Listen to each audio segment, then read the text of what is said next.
নমস্কার, ডক্টর প্লাসের অনুষ্ঠানে আপনাদের সকলকে স্বাগত। আজ আপনাদের সঙ্গে রয়েছি আমি অভিনন্দা। যারা ডক্টর প্লাসের নিত্য দর্শক বা তারা কিন্তু অবশ্যই জানেন যে ডক্টর প্লাস মানে বিভিন্ন জটিল রোগের এক সহজ সমাধান। এবং ডক্টর প্লাসের অভিজ্ঞ চিকিৎসকেরা তারা আসেন আমাদের অনুষ্ঠানে এবং বিভিন্ন বিষয় কিন্তু তারা সাজেশনস দেন, অর্থাৎ বিভিন্ন উপদেশ তারা দিয়ে থাকেন এবং বিভিন্ন কঠিন কঠিন রোগের সহজভাবে বেরিয়ে আসার পদ্ধতি পন্থা আমরা ডক্টর প্লাসের থেকেই কিন্তু পেয়ে থাকি। এবং আজকেও সেরকমই একটি বিশেষ গুরুত্বপূর্ণ বিষয় আমরা আলোচনা করব, আয়ুর্বেদ।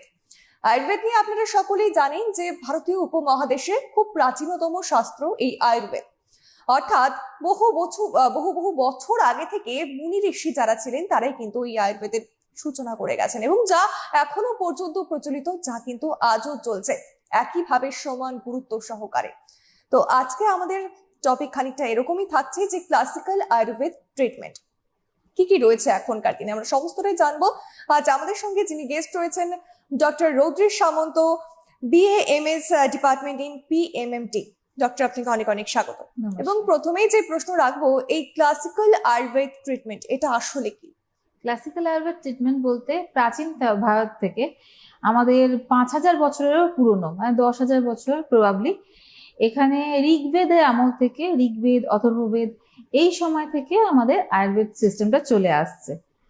এবার আয়ুর্বেদে আমরা জানছি ক্লাসিক্যাল বলছে কারণ আমাদের প্রপার সিস্টেমটা যেগুলো আসছে একটা পুরনো তথ্য থেকে, পুঁথি এগুলো থেকে, বেদিক, তাই জন্য বলছে ক্লাসিক্যাল।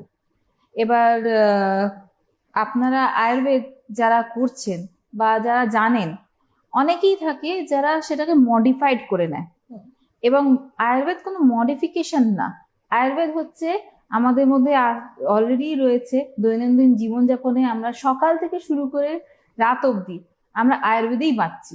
যারা বলে যে আমরা আয়ুর্বেদ করি না বা আমরা আয়ুর্বেদ মানি না, আয়ুর্বেদ কিন্তু সকালে আপনারা ঘুম থেকে উঠছেন সেটাও আয়ুর্বেদ, সূর্য নমস্কার করছেন সেটাও আয়ুর্বেদ, পুজো করুন, নামাজ পড়ুন বা প্রে করুন, যে যা কিছু সবকিছুই আয়ুর্বেদ। আমরা এগুলো নিয়ে আরো ডিটেলসে শুনবো আর কি কি পড়ে আয়ুর্বেদের মধ্যে। এবং তার আগে যে প্রশ্নটা রাখবো যে উৎপত্তিটা, সেখানে সেই উৎপত্তি বলতে গেলে আমাদের আসছে ঋগ্বেদ থেকে। আচ্ছা, ঋগ্বেদে ফার্স্ট আমাদের আয়ুর্বেদের উৎপত্তি আসে, সাগর মন্থনের কথা সবাই জানে। তারপর আসছে অথর্ববেদ। ঋগ্বেদ থেকে ভাগ করে দেওয়া হয়, একটা পঞ্চম বেদ অথর্ববেদ বলা হয়। এবং তার থেকে আসে সব গুরু শিষ্য পরম্পরা অনুযায়ী ধন্বন্তরীর মাধ্যমে চরক, সুশ্রুত অ্যান্ড অষ্টাঙ্গ, যেমন বৃহত্রয়ী লঘুত্রয়ী বলে আমরা দুটো ভাগে ভাগ করা হয়। দুটো রকম, বেদিক, পোস্ট বেদিক অ্যান্ড প্রিবেদিক যুগ। ঠিক আছে, প্রিবেদিক যুগটা আমরা ঋগ্বেদের আমলটা ধরি, ঠিক আছে। আর বেদিক যুগটা হচ্ছে অথর্ববেদের সময়টা। আচ্ছা। আর পোস্ট বেদিকটা হচ্ছে লঘুত্রয়ী।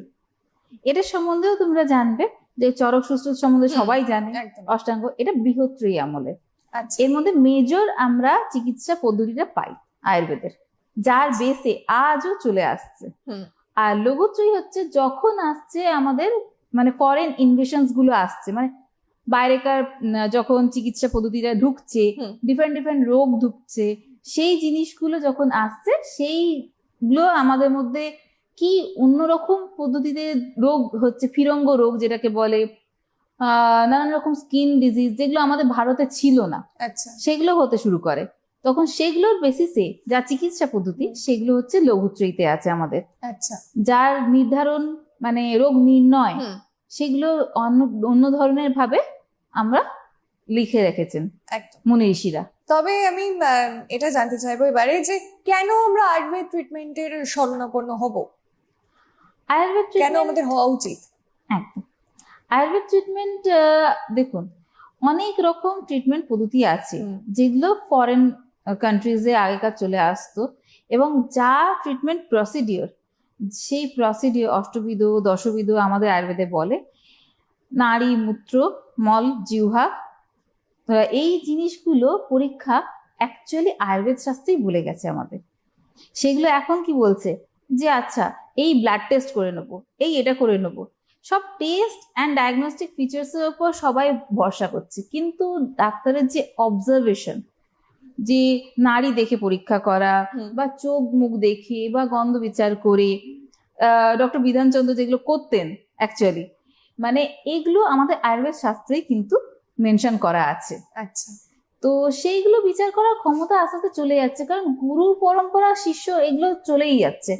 আমরা শিখবো তবে তো বাচ্চারা সেগুলো করবে, একেবারে। কিন্তু এগুলো আমাদের শাস্ত্রে অলরেডি মেনশন করা।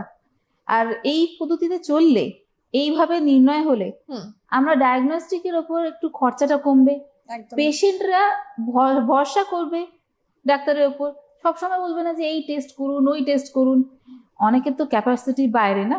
তো সেই জিনিসগুলো ডাক্তারের উপর যখন ভরসাটা বাড়বে, তো ওই জিনিসগুলোর অনুযায়ী আমাদের প্রেসক্রিপশন করাটাও সুবিধে হয়। তো সেই জন্য আমরা আয়ুর্বেদের উপর ভরসাটা বেশি করা উচিত সাধারণ মানুষের। খাওয়া দাওয়া বলুন, আর ডেলি অনিয়ম যেগুলো করছে সেগুলো থেকে আমরা বিরত থাকতে বলি। আচ্ছা, এ বিষয়ে আমি আরেকটু বিষয়ে জানতে চাইবো যে কিছুক্ষণ আগে আপনি যেমনটা বললেন যে আমাদের দৈনন্দিন জীবনের সঙ্গে আয়ুর্বেদ একদম ওতপ্রোতভাবে জড়িত, যেটা আমরা অনেকেই বুঝতে পারি না, জানি না। কিন্তু তবে দেখা যায় যে সকালবেলা যেমন কাঁচা হলুদ খায় অনেকে, আয়ুর্বেদে সেটাও রয়েছে, জিরে, তারপর চা, এগুলো তো আয়ুর্বেদের মধ্যেই পড়ে আর কি। তাহলে তারপরেও আমরা জানি, আবার অনেকটা জানিও না, কিছুটা জানি, জানার পরেও কেন আমরা আয়ুর্বেদের থেকে অনেক সময় দেখি সাধারণ মানুষকে খানিকটা অনীহা প্রকাশ করতে, এবং আয়ুর্বেদের মানে ফার্স্ট প্রায়োরিটি দেয় না, অনেকটা ঘুরে ফিরে তারপর যায়, বা সেই ব্যাপারটা কেন? বলতে গেলে এটা মাস একটা ফার্মাসিউটিক্যাল বিজনেস, ঠিক আছে। অ্যাকচুয়ালি আয়ুর্বেদ, যদি আমরা আয়ুর্বেদ শাস্ত্রটাকে মানি, ঠিক আছে, আমাদের মধ্যে যে হার্বস এখানে আমাদের ভারতে যা রয়েছে বা ঘরোয়া যা জিনিস রয়েছে, মানুষ যদি সুস্বাস্থ্য মেনটেনই করে নিল, তাহলে লোকে কেন আর যাবে মডার্ন ট্রিটমেন্টের দিকে? যদি সে অনিয়ম পালন করে, ভুলভাল ওষুধ খায় বিনা জেনে, যেমন অল্প কিছু অসুস্থ হলো লোকে প্যারাসিটামল খেয়ে নিল, অল্প কিছু সমস্যা হলো লোকে স্টেরয়েড মেডিসিন খেয়ে নিল পেনের, তাতে কি হচ্ছে? আমাদের বডি ইনটক্সিকেটেড হয়ে যাচ্ছে। এবার লোকে কেন অনীহা হচ্ছে? আপনি যেটা বললেন, লোকে অনীহা হচ্ছে আমার মধ্যে এই জিনিসটা ইনস্ট্যান্ট আমার কাজ করছে না। হার্বাল মেডিসিন কি হয়, আপনার ভেতর থেকে ইনটক্সিকেশনস গুলো বের করে দেন আপনাকে অ্যাক্টিভ করে, কিন্তু এটা দেখছি না, এটা লং টার্ম। আমি দেখছি ইনস্ট্যান্ট, আমি জ্বরের ওষুধ আজকে খাচ্ছি, আমি কালকে গিয়ে কাজে জয়েন করছি।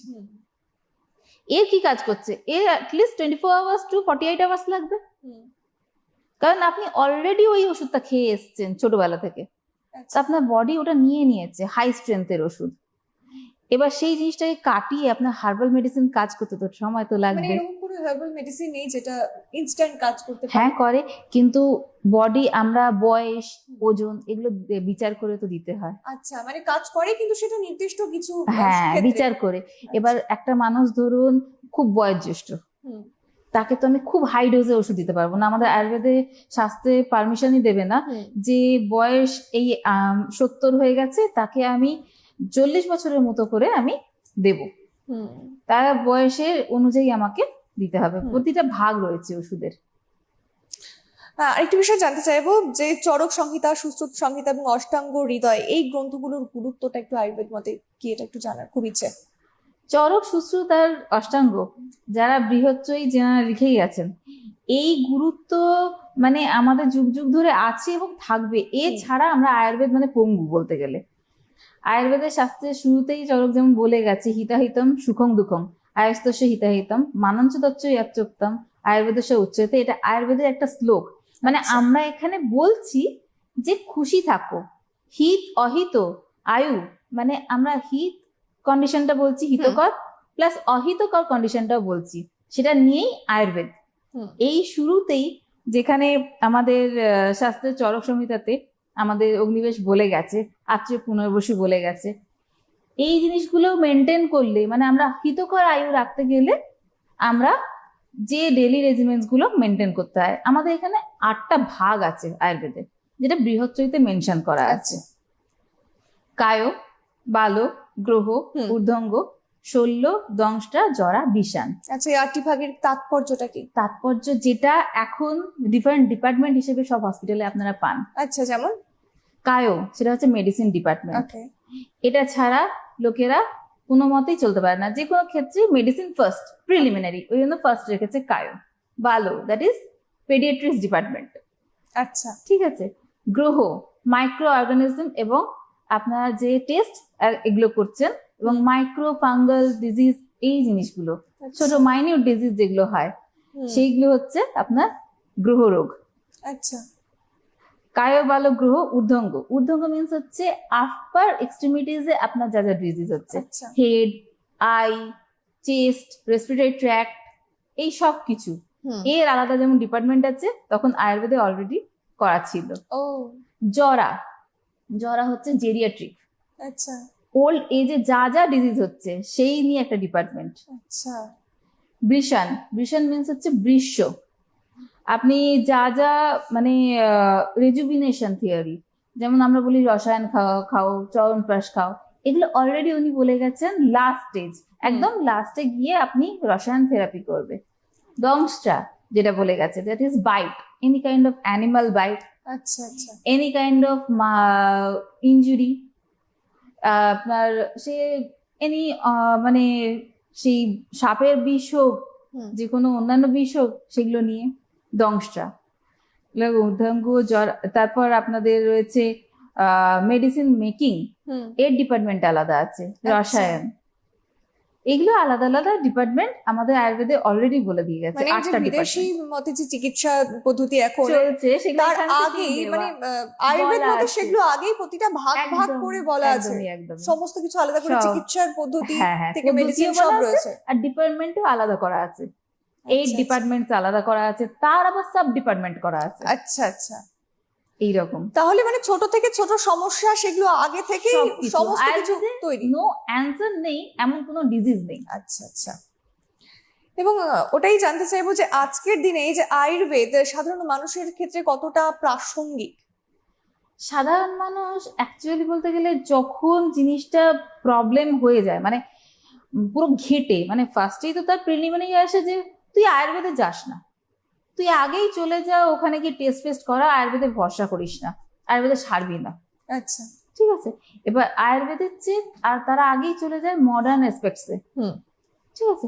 এবার যখন সেখানে কিছু হলো না, অনেক খরচা করে ফেললো, তখন ঘুরে ফিরে আসে আয়ুর্বেদের কাছে। কিন্তু আয়ুর্বেদে যদি ফার্স্টেই আসে, ফার্স্টেই তার ডায়াগনোসিস হয় যে হ্যাঁ আপনার এই হয়েছে, আপনার এটা হয়েছে, তখন তার ট্রিটমেন্ট প্রসিডিওর কি চলে, আগে মেডিসিনাল ট্রিটমেন্ট, দেন আফটার আলাদা আলাদা ট্রিটমেন্ট। সার্জিক্যাল ডিপার্টমেন্ট আছে এখানে, আলাদা কটোরাইজেশন ডিপার্টমেন্ট আছে, সেগুলোতে তখন তাকে বলা হয়। আচ্ছা কিন্তু যখন ধরুন আপনাকে কোনো রান্না দেওয়া হয়েছে, ফ্রেশ আইটেম কেউ রান্না করলো, ইটস ভেরি গুড, কিন্তু আপনি সেই জিনিসটা ফ্রিজে রেখে পচিয়ে বা কোনো জিনিস ঘেটে ঘুটে নিয়ে গেলেন, এবার এটাকে ঠিক করো, তখন সেটা আমাদের কাছে ট্রাবল হয়ে যায়, তখন কস্টলি মেডিসিন দিতে হয়।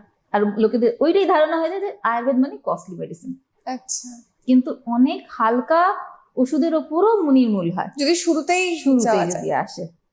আচ্ছা আরেকটা বিষয় একটু জানবো যে খানিকক্ষণ আগে আপনি বললেন যে সমস্ত কিছু যে 8টা ভাগের বিষয় যেটা বলছিলেন, তো সমস্ত উত্তর রয়েছে, সমস্ত কিছু আগে থেকেই তৈরি রয়েছে, কিন্তু তারপরেও দেখা যায় যে ইমার্জেন্সি টাইমে পেশেন্টরা যেতে চায় না, ভয় পায়। তো ইমার্জেন্সি ট্রিটমেন্ট সেরকম রয়েছে যেটা ইনস্ট্যান্ট, খুব ইমার্জেন্সি, ক্রিটিক্যাল ইমার্জেন্সি সবই আছে।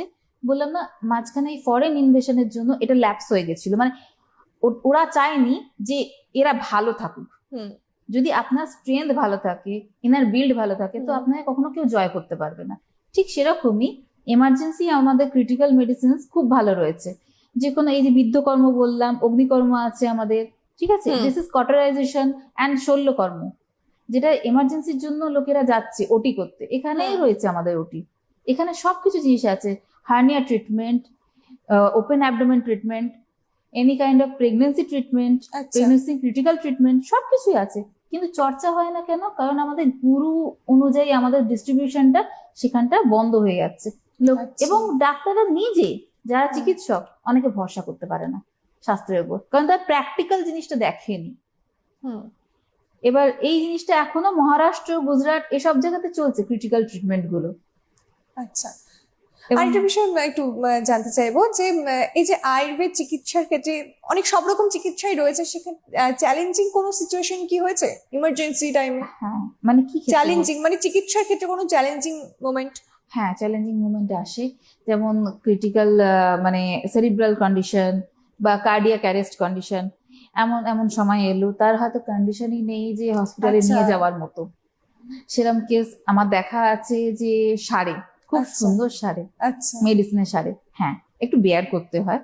ধরুন অনেক সময় বেয়ার করতে না পারলে আমরা ডাক্তাররা সাহায্য করি সেক্ষেত্রে, যে সেটা মডার্ন হসপিটালেও করে, কিন্তু আমরাও চেষ্টা করি যে ওষুধটা দিয়ে হুম। ইনস্ট্যান্ট পেশেন্টটাকে বাঁচানো, আচ্ছা। এবং পেশেন্ট খুব সুন্দর থাকে, কার্ডিয়াক ব্লকেজ চলে যায়, হুম। এবং সিভিএ যে ক্লটিং থাকে সেগুলো চলে যায়। আচ্ছা এই জিনিসগুলো খুব ভালো ট্রিটমেন্ট থাকে এইসব আচ্ছা, চ্যালেঞ্জিং কেসে। মেডিসিন ছাড়া সার্জিক্যাল কোনো পার্ট রয়েছে কি সার্জারি করা? হ্যাঁ আছে, পায়াস সেক্ষেত্রে ফিস্চুলার ক্ষেত্রে আছে, তারপর যেটা চর্চায় নেই বললাম এখানে হার্নিয়া ক্ষেত্রেও আছে, আচ্ছা এখানে ওপেন অ্যাবডোমিনাল কেস আছে। আচ্ছা এই জিনিসগুলো এখন উল্টে ভারতবর্ষে করছে না, বাইরে চীন জাপান বা ইন্টারন্যাশনাল মার্কেটে এই ধরুন ছোট অ্যান্ড বাইট দিয়ে হ্যাঁ যে ওটা সার্জারি করে রেখে দিল, কোনো স্টিচিং লাগলো না, হ্যাঁ হ্যাঁ হ্যাঁ এটা আপনি জেনে থাকবেন, হ্যাঁ কিন্তু এটা আয়ুর্বেদ শাস্ত্রে আছে। আচ্ছা আচ্ছা, মানে সেটাও সম্ভব? রাইনোপ্লাস্টি দিয়ে, মানে ফার্স্ট প্লাস্টিক সার্জারি আমাদের আয়ুর্বেদে লেখা, আচ্ছা সুশ্রুতি বলে গেছে। তো প্লাস্টিক সার্জারি উৎপত্তি কোথায়? আমাদের আয়ুর্বেদে, মাস্টার অফ সার্জন উনি। হুম। তো এগুলো লোকের চর্চায় নেই, প্রবলেম এটাই হয়ে গেছে, মানে ওই বললাম একটা ল্যাপস হয়ে গেছে না, লোকেদের এইটাই একটা ভয় ধরে গেছে যে আমি আয়ুর্বেদে গেলে মানে খুব সারবো একটা না। গভীরে সাধারণত মানুষ যেতে চায় না, জাস্ট ভয় পায়। স্কিপ করে যায় হালকা হ্যাঁ করে ভয় উপর পায়। দিয়ে। যেমন কিন্তু- হাড় ভাঙলে খুব সুন্দর আমাদের চিকিৎসা আছে, আয়ুর্বেদ সুশ্রুতে আমাদের ব্রড ভাবে বলে গেছে 76টা নাম্বার অফ আই ট্রিটমেন্ট বলে গেছে আমাদের আয়ুর্বেদে, আচ্ছা যার এখনো এলাবোরেশন নেই মডার্ন ট্রিটমেন্টে।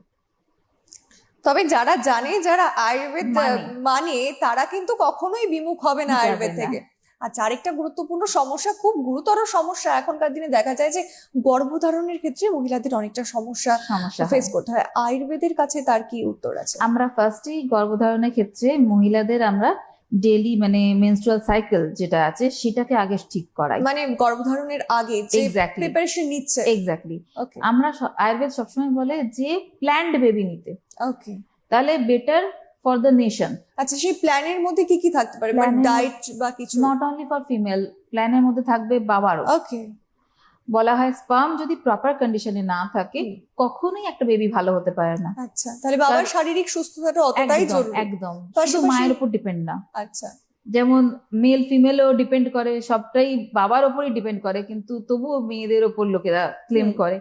এইসব জিনিস আয়ুর্বেদে এলাবোরেটলি বলা আছে। মেয়েদের সিস্টেমটা এই জন্য ঠিক করা দরকার, ফুড হ্যাবিটের জন্য অনেক খারাপ হয়ে যায় কন্ডিশন। আচ্ছা, তাহলে কি কি তাও তাদেরকে কিভাবে ডায়াগনোসিস করা হয়? ফিজিক্যাল এক্সারসাইজ ফার্স্টে, তারপর বলা হয় ডায়াগনোসিস যেটা বলছেন হুম। সেটা হচ্ছে নারী পরীক্ষা ফার্স্টে আমরা করি। নারী পরীক্ষা, হ্যাঁ আমি এটার ব্যাপারে একদম, জানতে একদম। চাইছিলাম। নারী পরীক্ষা, তারপর তার জিহ্বা পরীক্ষা, তারপর তার ফুড হ্যাবিট জানি আমরা যে হ্যাঁ কি কি খাচ্ছে। হুম। বেশিরভাগ ক্ষেত্রেই জেনে আমরা জানতে পারি যে তারা বাইরের ফুড খেয়ে মানে এখনকার দিনে যেটা দেখা যায়। বরবাদ করে আসছে। আর আরেকটা জিনিস, লেট কনসিভ করা এখন হয়ে দাঁড়িয়েছে, কারণ বেশিরভাগ মেয়েরাই ওয়ার্কিং। তাহলে আয়ুর্বেদ মতে কোন এজটাকে পারফেক্ট এজ হিসেবে ধরা হতে পারে? আয়ুর্বেদ মতে বলে যতদিন আপনি মেনস্ট্রুয়াল সাইকেল ইজ নর্মাল 50 অবধি ইউ ক্যান কনসিভ। আচ্ছা, তাহলে এর পরে গিয়ে সমস্যা হতে পারে? সমস্যা হবে না এরপরে গিয়ে একটা জিনিসের তো মানে বেবি মানুষ করাটাও একটা তো ফ্যাক্টর definitely. রান করে। এজে বাচ্চা নিলে যেমন এখনকার দেখা যাচ্ছে সেই অটিস্টিক চাইল্ড বা কোন রকম একদমই সেরেব্রাল পালসি বিশেষভাবে চাইল্ড, এই সক্ষম জিনিসগুলো দেখা যায়। হবেই, এই জিনিসগুলো হবে। তাহলে পারফেক্ট এজ কোনটা? পারফেক্ট এজ গ্রুপ হচ্ছে যত 20 থেকে 50 মধ্যে, যতক্ষণ মেনস্ট্রুয়াল সাইকেল ইজ নর্মাল। আচ্ছা, অনেক সময় দেখা যায় যে পিসিওডি বা পিসিওএস আছে, সেক্ষেত্রে আয়ুর্বেদের কোনো আয়ুর্বেদ আগেই বলে সেটাকে চিকিৎসা- কারেকশন করতে। আচ্ছা, সেটা কি করে সম্ভব আয়ুর্বেদিক মধ্যে? কারণ এই কারণে কিন্তু ভবিষ্যতে বেবি হতে অনেক সময় প্রবলেম হয়, যেমনটা শুনে আসছি আমরা। সেক্ষেত্রে আয়ুর্বেদের কাছে এর কি চিকিৎসা আছে? খানপান ঠিক করতে হবে প্রথম কথা, আচ্ছা। ডেলি রেজিমেন্ট ঠিক করতে হবে। কিন্তু যদি হয়ে যায় অলরেডি পিসিওএস পিসিওডি, তারপরও খানপান ঠিক করে, আচ্ছা তারপর মেডিসিন আছে? মেডিসিনস আছে, খুব ভালো মেডিসিনস আছে, আচ্ছা মেডিসিনস প্রপারলি খেতে হবে, একদম নির্মূল হয়ে যায় পিসিওএস। পিসিওএস এর অ্যান্সার এখানে আয়ুর্বেদেই আছে। পঞ্চকর্ম ট্রিটমেন্ট আছে, যদি খুব কন্ডিশন খারাপ থাকে, ফ্যালোপিয়ান টিউব ব্লক থাকে, সেটার জন্য আছে পঞ্চকর্ম। আচ্ছা, অনেক সময় দেখা যায় যে মানে ডেলিভারির সময় খুব কমপ্লিকেটেড সিচুয়েশন আসে, নারী উল্টে যায় বা যে এরকম কমপ্লিকেশনস গুলো হ্যাঁ। দেখা যায়, সেক্ষেত্রে আয়ুর্বেদের কাছে কি উপায় সেই মুহূর্তে ইমার্জেন্সি টাইমে? আয়ুর্বেদ ওই জন্য বলেছে যখন প্রেগনেন্সি আসে, প্রেগনেন্সি পিরিয়ডে এখন সবাই এখন মেনটেন করে, দেখবেন যোগা, ওকে হ্যাঁ কিছু কিছু প্রেগনেন্সি যায় পিরিয়ডে অনেকে। যোগা থাকে, যারা অনেক yoga- সচেতন। হ্যাঁ, আগেকার মাঝখানে কি ছিল, বাচ্চা এসছে বসে থাকো চুপচাপ, হুম তাতে হয় কি ব্রিজ প্রেজেন্টেশন হয়ে যায় বাচ্চার। এবার প্রবলেম কি, যখন ডেলিভারি হচ্ছে হুম হয় বাচ্চা উল্টে যাওয়ার চান্স আছে, প্ল্যাসেন্টা হুম প্রিভিউ হওয়ার চান্স আছে, এই জিনিসগুলো হয়। হুম। এই কমপ্লিকেশনস গুলো মাকে সাফার করতে হয়, আর হিমোগ্লোবিন লেভেলও প্রপার থাকে না, এগুলোর জন্যই প্রবলেমটা হয়। তার মানে আয়ুর্বেদে কনসিভের আগে থেকেই সচেতন হওয়া গর্ভ দরকার, বা সংস্কার পদ্ধতি আছে পুরো, আয়ুর্বেদের হাত ধরে রাখা দরকার। একদম। আচ্ছা, তাহলে অনেক সময় দেখা যায় ডেলিভারির পর হ্যাঁ, তখন যে কমপ্লিকেশনস, সেক্ষেত্রে সেটাও আছে, আয়ুর্বেদের কাছে কি সেটাও উপায় আছে। আছে? সুতিকা টাইম বলে আমাদের আয়ুর্বেদে বলা আছে, মানে 1.5 মাস ওকে নিয়ম পালন করতে হবে, সেই আচ্ছা। খান পান গুলো পালন করতে হবে বাচ্চাটাকেও তাই করতে হবে? একদম। আচ্ছা। বাচ্চা থাকাকালীনই যে কি কি সে করবে, একদম যে মুভমেন্ট করবে না তা নয়, ওরা আয়ুর্বেদ বলেছে মুভমেন্ট করবে, এবং কি ফুড হ্যাবিট গুলো করবে, কিছু কিছু ঘরোয়া জিনিস বানানো থাকে সেগুলো বানিয়ে খাবে, খেলে তার তাড়াতাড়ি নারী শুকোবে এবং নারী তার ব্রেস্ট ফিডটা খুব ভালো হবে, সেই জিনিসগুলো আয়ুর্বেদে বলা আছে। বেশ, তার মানে এমন কিছু নেই যেটা আয়ুর্বেদের কাছে যার উত্তর একদম। নেই। তবে আমি মোটামুটি যেগুলো খুব ইম্পর্টেন্ট সার্টেন মাথায় এলো সেগুলো জিজ্ঞেস করলাম, কিন্তু আমার মনে হচ্ছে আরো অনেক কিছুই যেটা আমার এই মুহূর্তে অনেক, মাথায় যেমন আসছে না। কি 9 কি months ক্রিটিক্যাল সিচুয়েশন যেগুলো দর্শকদের জানাটা উচিত বলে আপনি মনে করছেন, দর্শকদের জানা উচিত? যেটাতে আয়ুর্বেদ সাহায্য করতে পারে, যেটা আমাদের ধারণাই নেই? আহ, যেমন ওই যে বললাম, ইম্পর্টেন্ট কেস হচ্ছে ক্রনিক নিউরাল প্রবলেম, ক্রনিক আপনার সিভিয়ার কন্ডিশনস, তারপর ফিমেল স্কিন ডিজিজেস। আচ্ছা, মানে এগুলো তো আয়ুর্বেদ একদম অতটাই একদম একদম আহ, সবকিছুই আছে। ফুড হ্যাবিট অনেকে ঠিক করে রাখতে চায় বডি প্রপার কন্ডিশনে আনার জন্য, আচ্ছা সেটা। আচ্ছা, আয়ুর্বেদ কি বলে, কি ফুড হ্যাবিট আমাদের দৈনন্দিন জীবনে রাখা উচিত যাতে আমরা সুস্থভাবে ডিফারেন্ট থাকবো? প্রকৃতি অনুযায়ী ডিফারেন্ট ফুড হ্যাবিট আছে আমাদের আয়ুর্বেদে। এবার যেমন হচ্ছে বাতজ প্রকৃতি যারা আছে, তারা একটু তৈলাক্ত জিনিস খেলে তাদের ফুড মানে বডি খুব সুন্দর থাকবে, লাস্টার থাকবে। পিত্তজ আচ্ছা, যারা আছে, সে যদি ধীর ঝাল মশলা খায়, তার বডি তাড়াতাড়ি ডিটোরিয়েট তাহলে সেটা করবে। আমরা বুঝবো কি করে আমরা এই না, ধরনের আমাদের নারী পরীক্ষা? হ্যাঁ, নারী পরীক্ষা শুধু নয়, তাহলে? গভর্নমেন্টের একটা প্রকৃতি নিরূপণ বলে একটা অ্যাপও আছে ওকে। ইনফ্যাক্ট, সেখানে আমাদের প্রকৃতি নিরূপণ করা হয়, ডিফারেন্ট আচ্ছা ডিফারেন্ট কোয়েশ্চেন্স করা হয়। প্রতিটা মানুষেরই জানা উচিত যে কি প্রকৃতি, আচ্ছা। তাহলে তাদের মানে ডেলি চলা পড়া মানে খাওয়া দাওয়া সবকিছুই সুবিধে। ইনফ্যাক্ট শুধু তাই নয়, বাচ্চাদের পড়াশোনাও ডিপেন্ড করে এই আয়ুর্বেদের উপর। আচ্ছা, আমাদের আরো একটা খুব দৈনন্দিন জীবনে খুব কমন দেখা যায় অনেকের ক্ষেত্রে, যে কিডনিতে স্টোন। একদম। আয়ুর্বেদের এখন কাছে কি খুব উপায়? বেড়ে খুব গেছে। বেড়ে গেছে, এবং কি কারণে এবং তার কি উপায় রয়েছে, আয়ুর্বেদ সবথেকে কি বলছে? প্রধানতম কারণ হচ্ছে ননভেজ খুব বেশি খাওয়া বেড়ে গেছে লোকজনের, আচ্ছা যেটা হচ্ছে হরমোন ইনজেক্টেড। আচ্ছা। আগেকার কি খেত যে একদম প্রকৃতির যে জিনিস সেই জিনিস, ননভেজ আমি খেতে মানা করছি না, হুম ননভেজ খাক, কিন্তু এক্সেস অ্যামাউন্টে কোনো জিনিসই ভালো না। হুম এবার যদি কেউ চিকেন, ডিম, মাটন বেশি খেতে থাকবে, তো স্বাভাবিক তার ক্ষেত্রে স্টোন এবং ডাইজেশন ক্যাপাসিটি কমছে, তার সাথে সে কোল্ড ড্রিঙ্কস খাচ্ছে এবং ফুড খাচ্ছে, ফ্রিজ ফুড খাচ্ছে, হুম। তো স্বাভাবিক তার স্টোন বাড়বে। আচ্ছা, শুধু সেক্ষেত্রে কিডনি স্টোন কেন, গল ব্লাডার স্টোন তার সাথে হ্যাঁ সাথে হ্যাঁ একদম। সাইমালটেনিয়াসলি হচ্ছে। হুম। কেন, তার পাচন শক্তি মানে জিআই সিস্টেম হয়ে আছে কি অগ্নিগুণ কমে যাচ্ছে আমাদের শরীরে। এর সাথে সাথেই যখন ফিমেল কেস আসছে, ওই পিসিওএসটা এর সাথে সাথেই শুরু হচ্ছে। আচ্ছা, মানে একটার সাথে আরেকটা, একটার পর একটা হয়ে অগ্নির যাচ্ছে। জন্যই আমাদের বডিটা কি কভার্ড এরিয়া, হুম ভেতরে অগ্নি শক্তিটা আছে বলেই সিস্টেমটা আমাদের রানিং। হুম হিমোগ্লোবিন, ব্লাড, এগুলো পুরো অগ্নির জন্যই আমাদের রানিং। এবার যদি আমি বাইরে থেকে ঠান্ডা জিনিস খেয়ে খেয়ে বা পুরোনো পচা বাসি বা হরমোন ইনজেক্টেড ননভেজ ফুড খেয়ে খেয়ে এই জিনিসটা আমি মানে কি করছি, অগ্নিটাকে আমি ডিপ্রেস করে দিচ্ছি। আচ্ছা, এবার ডিপ্রেস করার পর আমার কি সিস্টেম অলরেডি, তাহলে যখন এই সমস্ত সমস্যা অলরেডি তৈরি হয়ে যাচ্ছে, তখন আমরা কি একদম। করে বাঁচবো, কি করে বেরোবো এর থেকে? এর থেকে বেরোনোর জন্য আপনার অগ্নিকে বজায় রাখা। যেমন? যেমন হচ্ছে খান, তখনই খাবার দাবার খান যখন আপনার খিদে পাচ্ছে। লোকে এমন সময় খাবার দাবার খাচ্ছে যে সময় হচ্ছে তার খিদে নেই, তাও ওভারল্যাপিং অফ ফুড, আমাদের আয়ুর্বেদ বলে অধ্যাসন, মানে হুম। খেয়ে যাচ্ছে খেয়ে যাচ্ছে, সেটাতে অগ্নিহানি হয়। কেউ কেউ ওভার ফাস্টিং করছে, নেটে পড়েও ফাস্টিং করে যাচ্ছে, সেটাও কিন্তু আপনার অগ্নিহানি হয়। সিস্টেমে যদি চলেন তাহলে কখনোই অগ্নিহানিটা হবে না। আর খাওয়া দাওয়া কোনো জিনিসই মাত্রাতিরিক্ত নয়। আচ্ছা, এখনকার দিনে অনেক সময় দেখা যায় যে মহিলাদের ক্ষেত্রে হরমোনকে ঠিক রাখার জন্য বিভিন্ন ইনজেকশনস অনেক কিছু নেয়, যে নিজেকে সুস্থ রাখার জন্য, সুন্দর রাখার জন্য। সেক্ষেত্রে আয়ুর্বেদ কি করছে? আয়ুর্বেদ আয়ুর্বেদ কতটা একদমই সাহায্য বলে করছে? না ইঞ্জেকশনের উপর ডিপেন্ড করতে। আপনার যোগা করুন, আপনার খাওয়া দাওয়া ঠিক করুন, ফিজিক্যাল এক্সারসাইজ সব থেকে মেন দরকার। শুধু ইঞ্জেকশন নিয়ে চলে এলাম তাতে হয় না।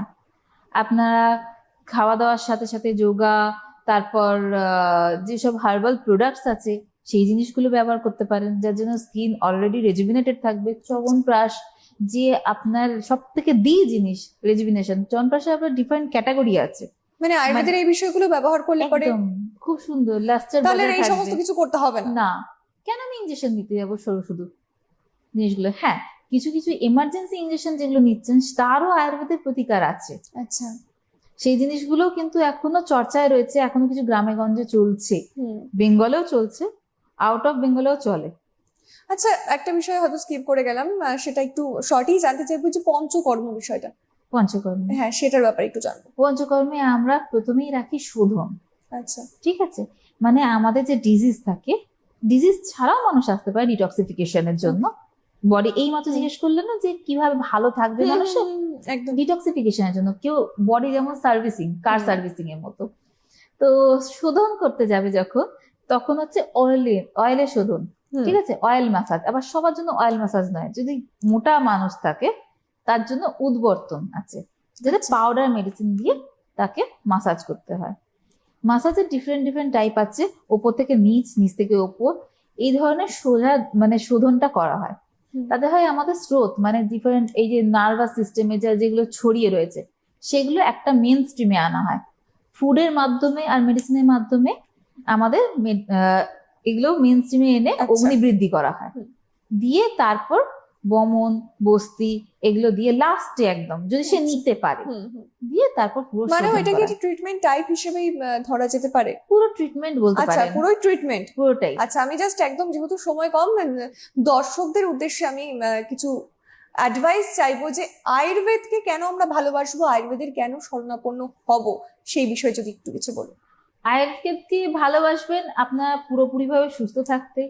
দিনে সকাল থেকে শুরু করে রাত অবধি আপনারা ডাক্তারের কাছে অত পৌঁছতেও হবে না, যদি আপনারা খান পান আর শোয়া এগুলো ঠিকঠাক ভাবে রাখেন।